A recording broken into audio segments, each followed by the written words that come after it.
శ్రీరామ జయం.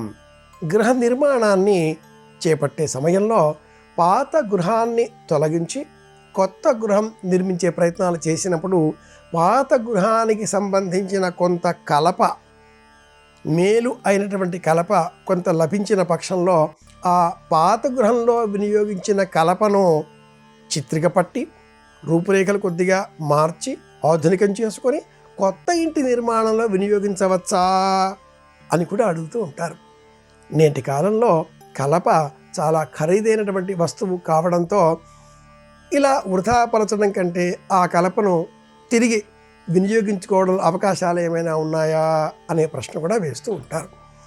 కొత్త ఇంటి నిర్మాణానికి పాత ఇంటి కలప ఎట్టి పరిస్థితుల్లోనూ వినియోగించకూడదు. ఇది కలప నిర్మాణానికి సంబంధించిన తీసుకోవలసిన జాగ్రత్త. అలాగే కింద ఉండేటటువంటి మొదటి అంతస్తులో రాతి పలకలు వినియోగించి, రాతి శిలలు వినియోగించి నిర్మించేటటువంటి ఆ భూమట్టానికి సంబంధించినటువంటి భాగంలో కూడా కిటికీ ప్రమాణానికి మించి, గవాక్షం ప్రమాణానికి మించి రాతి శిలలతో నిర్మాణం చెయ్యరాదు.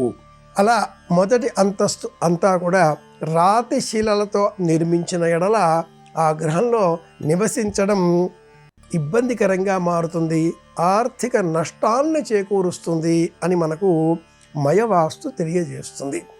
ముఖ్యంగా ఆలయాలు, శిల్ప సముదాయాలు, శిల్పశాలలు, రహదారులకు సంబంధించిన నిర్మాణాలు, ఇలా వాస్తుశాస్త్రం 4 భాగాలలో ఉండగా గృహానికి సంబంధించిన వాస్తులో మట్టుకు రాతిశిలల వినియోగం కేవలం గవాక్షముల మేరకు మాత్రమే అనే ఒక పరిమితిని శాస్త్రం సూచిస్తుంది. ఇది కూడా దక్షిణం వైపు గోడలో అధికంగా వినియోగించాలి.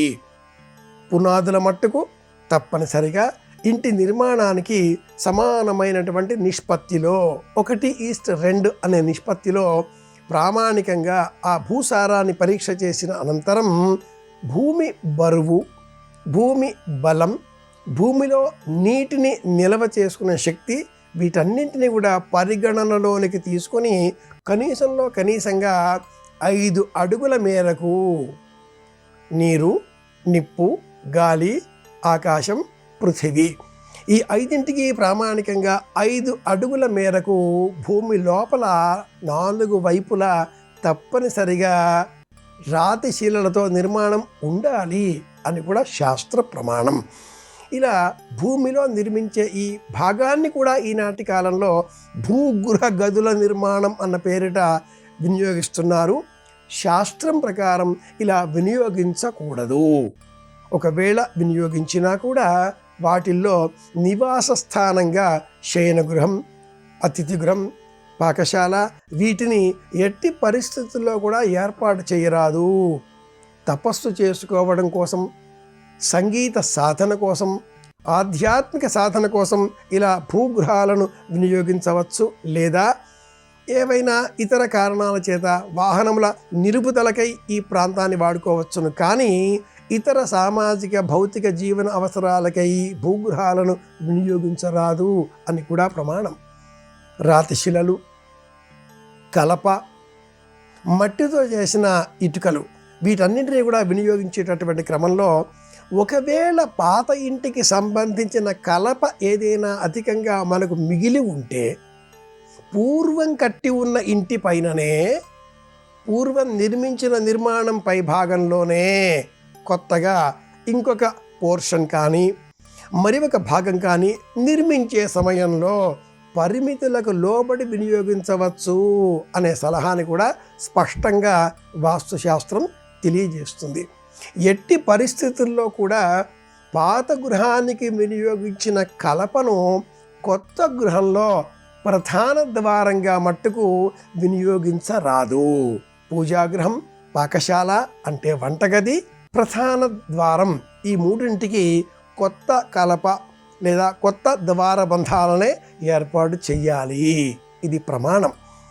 గవాక్షములకు సంబంధించి కూడా ఈ నియమాలే వర్తిస్తాయి. అలాగే ఇటుకతో చేసే నిర్మాణాలు మనం గమనించినప్పుడు క్రింద భాగంలో ఏ ప్రమాణంలో అంటే 9 అంగుళాలు కానీ 12 అంగుళాలు కానీ ఈ లోబడి నిర్మించే ప్రమాణాలకు మించి పైభాగంలో ఇటుకలను వినియోగించరాదు. మొదటి అంతస్తులో 9 అంగుళాల ప్రమాణం మేరకు మనం గోడ నిర్మించినట్లయితే ఆ పైభాగంలో 2వ అంతస్తు 3వ అంతస్తులో నిర్మించే గోడలు కూడా అంతే ప్రమాణంలో ఉండాలి. క్రింద ఏ విధంగా కలప వినియోగించి ప్రధాన ద్వారాన్ని గవాక్షములను ఏర్పాటు చేసుకుని ఉన్నామో 1, 2, 3వ అంతస్తు ఇలా పై అంతస్తులలో కూడా అదే స్థలాలలో కిటికీ పైన కిటికీ, ప్రధాన ద్వారం పైన మళ్ళీ మరి ఒక ద్వారం ఇలా వచ్చే విధంగా ఇంటిని నిర్మించుకోవాలి. అంతేకాని క్రింది భాగం ఒక విధంగా పై భాగం మరి ఒక విధంగా ఇలా నిర్మించుకున్న ఎడల ఆ ఇంటికి అనర్థం సంభవిస్తుంది, లక్ష్మి నివసించదు. ఈ దోషాలను తొలగించుకోవడం కోసం సమస్త దోషాలను తొలగించుకునే విధంగా ఆ ఇంటిలో 10 రకాలుగా ఉండే పూల మొక్కలను పెంచి పెద్ద చేస్తే ఈ దోషాల ప్రభావం కొంతమేరకు తగ్గుతుంది. కానీ గుర్తుంచుకోవాల్సిన అంశం మట్టుకు ఎట్టి పరిస్థితుల్లో కూడా ఇంటికి పాత ఇంటి కలపతో చేసినటువంటి ద్వారాలను గవాక్షములను వినియోగించరాదు. వాస్తుకు సంబంధించిన తగిన జాగ్రత్తలు మనం పాటించినట్లయితేనే ఆ ఇల్లు నివాసయోగ్యమై బంధువులతో చక్కగా అలరారుతూ వచ్చిపోయే ఆత్మీయులతో ఆనందాలతో ఇంటికి అష్టైశ్వర్యాలను సమకూర్చి పెడుతుంది, ఆనందాలను మనకు అనుగ్రహిస్తుంది. తెలుసుకున్నాం కనుక పాటిద్దాం, ఆనందంగా జీవిద్దాం, అందరి క్షేమాన్ని కోరుదాం. మరిన్ని గృహయోగ సంబంధిత విషయాలు తెలుసుకోవడం కోసం మళ్ళీ కలుసుకుందాం. శ్రీరామ జయం.